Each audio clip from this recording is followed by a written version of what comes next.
quelques éléments de l'histoire de notre partenariat de la nouvelle université bulgare avec Madame Bergeron. C'est vraiment un partenariat très riche des idées et des projets, et j'espère bien pouvoir le développer en partenariat avec l'Institut français et l'ambassade de la France en Bulgarie. Bien, permettez-moi, je vais essayer de finir en 10 minutes, 15 maximum. 15, merci. Bien, permettez-moi d'abord, parce que je suis sociologue, j'aimerais vous présenter dans quelques lignes la logique dans laquelle je travaille.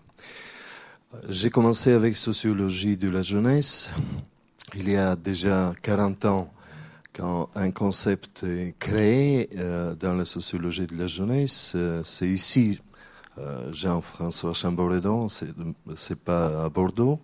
À Sofia, c'est Kostadin Gospodinov et Peter Emil Mitev. Et un autre collègue romain sont devenus presque au même moment d'une idée que le processus de la socialisation est un processus double. Que ce n'est pas seulement une socialisation des gens, mais c'est aussi juventisation de la société. Donc effectivement, cette approche plutôt dialectique dans laquelle on peut voir la formation d'une identité sociale parmi les gens et au même moment, comme l'impact, comme résultat de ce processus, une transformation considérable dans les institutions, me paraît vraiment important de marquer au début. Évidemment, le concept de formation tout au long de vie fait partie d'une autre vision sur la socialisation. C'est pas du tout la socialisation primaire et secondaire, c'est plutôt une approche processuelle, une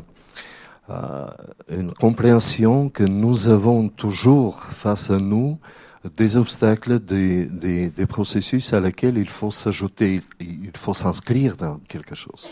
Donc, il faut apprendre certaines compétences de s'inscrire à quelque chose. Donc, puis, permettez-moi de vous dire que j'insiste sur l'idée que maintenant nous sommes face à une première génération mondiale. Une première génération qui est formée au rythme du processus de mondialisation, qui, selon toutes les recherches faites partout dans le monde, des gens maintenant sont plus proches avec des gens au même âge des autres pays qu'avec ses parents. Donc effectivement, nous sommes maintenant face à une génération globale, face à une génération qui échange des modes de vie, des préférences, des goûts, avec une vitesse incompatible avec la vie de ses parents. Donc effectivement, un des résultats du processus de mondialisation, sans doute, c'est la création de la première génération mondiale. Effectivement, quand pour la première fois la problématique de génération est inventée d'une certaine façon, c'est Karl Mannheim, l'année 1927, pour la première fois publié le problème de génération. C'est déjà la première génération qui est formée pendant la Première Guerre mondiale, donc il y a un siècle. Maintenant, nous sommes face à une autre génération qui sentit le monde autrement, qui cherche à s'identifier au dehors des anciens schémas d'identification de ses parents. Donc, à partir de ces deux grands axes de réflexion, permettez-moi de marquer uniquement quelques éléments de notre problématique. Évidemment, j'aimerais commencer avec l'administration. C'est un peu bizarre, mais j'aimerais remercier nos collègues libanais qui ont fait vraiment un travail parfait sur le fond de cette problématique. Donc, effectivement, à partir de l'expérience d'un étudiant qui arrive à un autre pays, c'est d'abord le frappe avec l'administration. Nous sommes commencé de parler sur ça avec ma collègue Boriana de l'agence en Bulgarie. Donc c'est un contact avec l'administration. Dans la plupart des cas, nous avons des gens qui sont mal socialisés avec sa propre administration nationale. Donc effectivement, un premier contact avec l'administration universitaire et l'administration d'un autre pays fait partie d'un deuxième effort de s'inscrire dans un système administratif. Administratif au sens large, c'est pas seulement les employés qui sont engagés avec l'organisation du séjour ou avec l'organisation de programmation de cours ou quelque chose comme ça.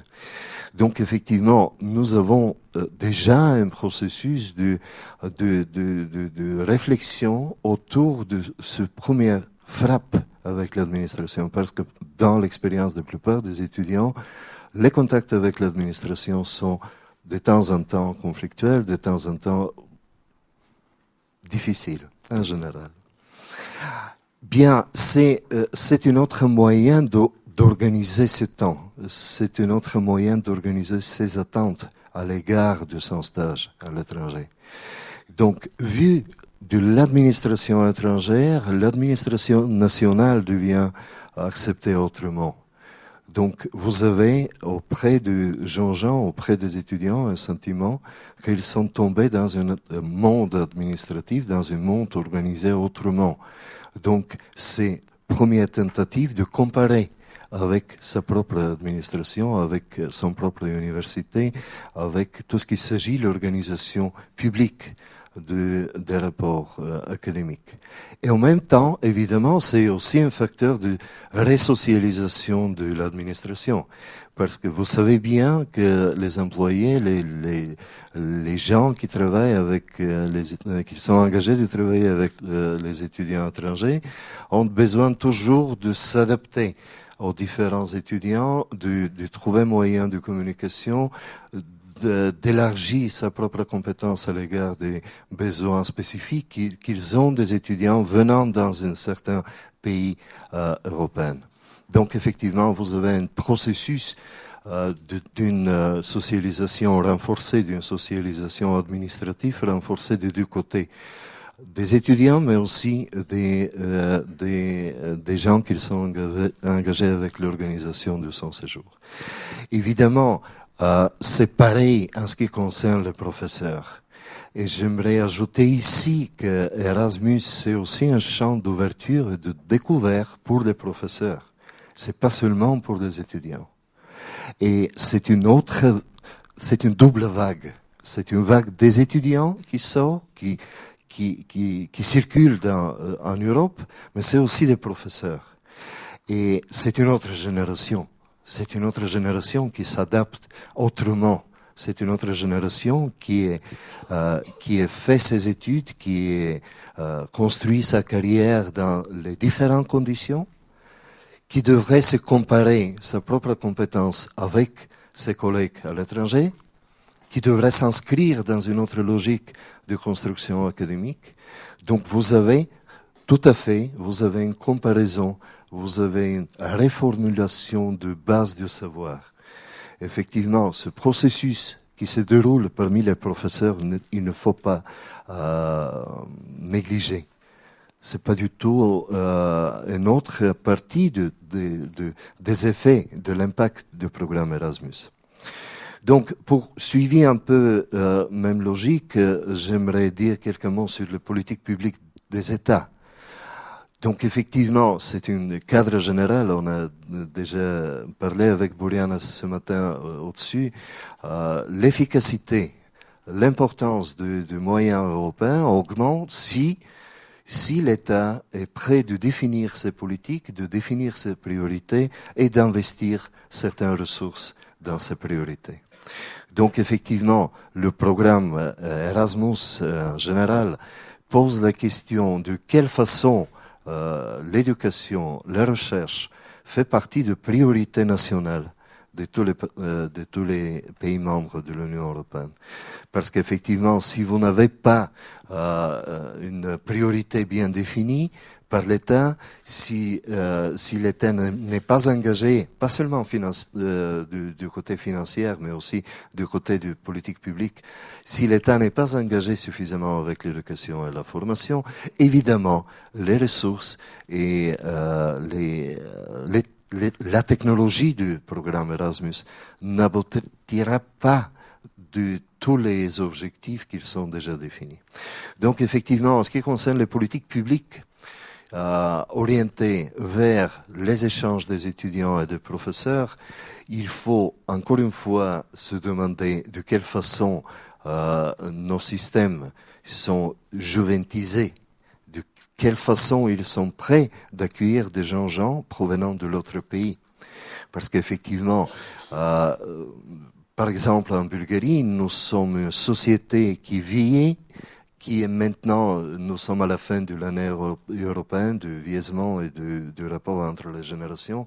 Donc j'ai encore un élément d'ajouter dans cette mosaïque des idées. Effectivement, la question du rapport à la jeunesse, de la vision du genre est posée d'une manière très importante dans tout ce qui s'agit des politiques publiques à l'égard des gens. Nous pouvons déclarer 1000 fois que les gens sont très importants pour nous et n'a rien faire à la fin. Et un troisième niveau d'interprétation touche évidemment le processus d'intégration européen.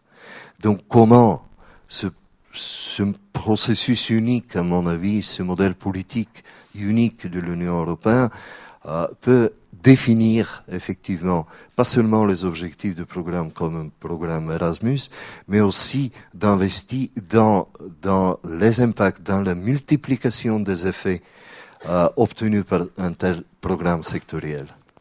Parce que le modèle politique européen, c'est vraiment un modèle unique, c'est un modèle en développement, c'est un modèle qui n'a pas fini sa construction, c'est un modèle qui se fait par l'attention de temps en temps conflictuelle entre les différents groupes des intérêts, entre les différentes institutions et différents États. Donc effectivement, c'est pas uniquement parce que maintenant le financement du programme n'est pas encore bien défini, mais il faut se demander comment, au niveau des institutions européennes, la création d'un espace de libre-échange, la création d'un espace européen des échanges de savoir et de compétences s'inscrit dans ce processus de construction du modèle politique européen. Et finalement, j'aimerais dire encore quelque chose concernant la compétition entre Erasmus et les autres instruments. Parce qu'il ne faut pas oublier jamais que dans la logique de cette génération globale, aller dans un autre pays européen, c'est quelque chose d'important, mais ça, c'est quelque chose qui est devenu tout à fait habituel. Il est devenu quelque chose presque obligatoire. Il ne faut pas mêler les choses parce que la génération des parents, y compris dans les pays fermés du camp soviétique à l'époque, pour les parents, d'aller à un autre pays européen, c'est quelque chose d'extraordinaire, mais pas du tout pour les enfants, pas du tout pour les étudiants. Dans son monde, qui est différent que la plupart des autres générations, c'est quelque chose qui est déjà devenu un des éléments, une des étapes de notre CV. On dit toujours que nous sommes face à une génération CV, une génération qui construit ses propres ambitions, ses propres stratégies de la vie par certaines étapes. Donc la compétition, plutôt compétition américaine. Donc comment dans un processus de socialisation, dans un processus d'élargissement et d'enrichissement du savoir d'un jeune étudiant européen, comment d'aller à un autre pays européen se trouve en compétition avec l'occasion d'aller aux États-Unis pour travailler comme gardien de bassin, par exemple. Vous voyez, c'est vraiment une compétition entre un intérêt tout à fait pratique et pragmatique d'ailleurs, un intérêt qui est formé peut-être autrement dans une université. Et pour finir vraiment, parce que je pense que le temps est déjà passé, pour finir, j'aimerais citer uniquement du chiffre. Dans le dernier Eurobaromètre du mois de mai cette année, dernier en vigueur, auprès de tous les 27 pays membres de l'Union européenne, Erasmus est évalué comme par 20% de tous les Européens. Erasmus est évalué comme un des éléments de l'identité européenne. C'est pas négligeable, parce qu'effectivement, dans les attentes des Européens face à l'Union européenne, uniquement 3% des Européens attendent que l'Union européenne est obligée d'assurer l'éducation et la science. Donc vous voyez, c'est pas du tout évident. C'est pas du tout évident pour tous les Européens quelles sont les importances inscrites dans cette opportunité d'une création d'un espace de recherche et de formation. Et vraiment, pour finir, permettez-moi encore une fois de tourner au début. Effectivement, c'est une génération qui construit à travers les moyens de communication, qui construit avec ces valeurs d'ouverture, cherche un autre type de succès. C'est pas du tout vrai que parmi les jeunes vous n'avez pas de valeurs. C'est pas du tout vrai. C'est une autre construction des valeurs. Et la recherche européenne sur les valeurs, European Value Study, montre bien, effectivement, que vous avez une autre hiérarchie des valeurs parmi les gens. Et le succès trouve une première place. C'est pas du tout l'ancienne construction des valeurs entre ses parents ou peut-être dans la génération précédente. C'est plutôt le succès. Et si le programme Erasmus est capable de construire une voie, de donner des outils, d'une stratégie de la vie qui cherche un succès, c'est bien l'impact assez approfondi dans la construction de ces générations. Je vous remercie bien pour votre attention.